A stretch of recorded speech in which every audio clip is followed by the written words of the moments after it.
मैं अभी भी बोल रही हूँ मिराज जी, आप जहाँ पे भी हो आप आ जाइए, मुझे आपसे कुछ नहीं चाहिए, आप आ जाइए बस। मेरे ऊपर झूठे झूठे ये लोग इल्ज़ाम लगा रहे हैं, ये मुझे पता है ये मिराज जी नहीं बोल सकते, उनके माँ बाप ने, क्योंकि उनके माँ बाप शुरू से लालची हैं, पैसों के लालची हैं, पैसों के लिए अपना ज़मीर बेच देंगे, अपना ईमान बेच देंगे।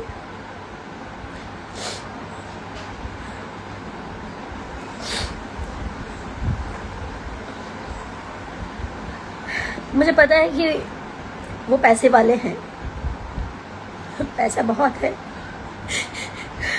कानून खरीद सकते हैं,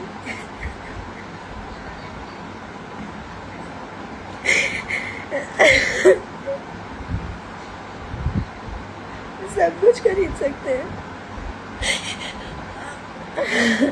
लेकिन सच नहीं खरीद सकते।